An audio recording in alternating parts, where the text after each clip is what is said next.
വിവാദങ്ങൾ തുടർച്ചയായതോടെ LDF convener സ്ഥാനത്തു നിന്നും EP ജയരാജനെ നീക്കി. ഇന്നലെ ചേർന്ന പാർട്ടി സെക്രട്ടേറിയറ്റ് യോഗത്തിൽ കടുത്ത വിമർശനമുണ്ടായതിനു പിന്നാലെയാണ് നടപടി. TP രാമകൃഷ്ണനാണ് പകരം ചുമതല നൽകിയിരിക്കുന്നത്. അതേസമയം മുകേഷ് MLA-ക്കെതിരെ നടപടിയെടുക്കാതെ CPM.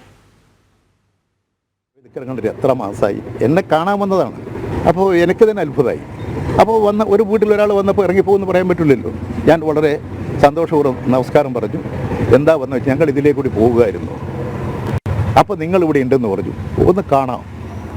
ഇതാണ് ഞാനുമായി അദ്ദേഹവുമായി സംസാരിച്ചിട്ടുള്ള കാര്യം. ലോക്സഭാ തെരഞ്ഞെടുപ്പ് ദിവസം പാർട്ടിയെയും മുന്നണിയെയും വെട്ടിലാക്കിയ ഈ പ്രതികരണമാണ് EP ജയരാജന്റെ സ്ഥാനം തെറിപ്പിച്ചത്. BJP കേരള പ്രഭാരി പ്രകാശ് ജാവദേക്കറുമായുള്ള കൂടിക്കാഴ്ചയിൽ നടപടിയെടുത്താൽ അത് കോൺഗ്രസിന് തിരിച്ചടിക്കുള്ള ആയുധമാകുമെന്നായിരുന്നു CPM-ന്റെ ആദ്യ നിലപാട്. ഇന്നലെ ചേർന്ന സംസ്ഥാന സെക്രട്ടേറിയറ്റിൽ വിഷയത്തിൽ നടപടി വൈകുന്നതിലുള്ള CPയുടെ അതൃപ്തി ഉയർത്തി MV ഗോവിന്ദനാണ് ചർച്ചയ്ക്ക് തുടക്കമിട്ടത്. പിന്നാലെ EP ജയരാജൻ രാജിസന്നദ്ധത അറിയിച്ചു. എന്നാൽ നടപടി നേരത്തെ വേണമെന്ന VN വാസവന്റെ അഭിപ്രായം EP ജയരാജനെ ക്ഷുഭിതനാക്കി. പിന്നാലെ ചിന്ത ഫ്ളാറ്റിലെ മുറിയൊഴിഞ്ഞ് ഇന്ന് രാവിലെ എയർ ഇന്ത്യ എക്സ്പ്രസിൽ EP ജയരാജൻ കണ്ണൂരിലേക്ക് മടങ്ങി.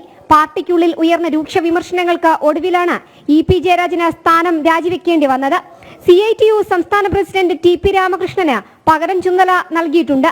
അതേസമയം കണ്ണൂരിലെത്തിയ EP ജയരാജൻ ഒറ്റവാക്കിൽ മാധ്യമങ്ങളോട് മറുപടി ഒതുക്കി.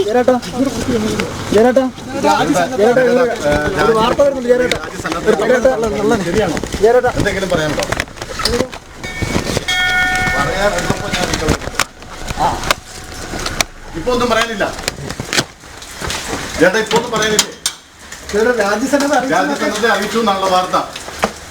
സംസ്ഥാന കമ്മിറ്റിക്ക് ശേഷം വൈകിട്ട് CPM സംസ്ഥാന സെക്രട്ടറി MV ഗോവിന്ദൻ മാധ്യമങ്ങളെ കണ്ട് തീരുമാനം അറിയിക്കും.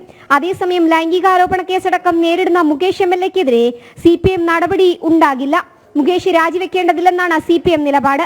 ഈ ഘട്ടത്തിൽ MLA സ്ഥാനത്ത് നിന്ന് മാറേണ്ടതില്ലെന്നും മുകേഷിന് പൂർണ്ണ പിന്തുണ നൽകാനാണ് CPM സംസ്ഥാന സമിതിയിലും തീരുമാനം. ജനം, തിരുവനന്തപുരം.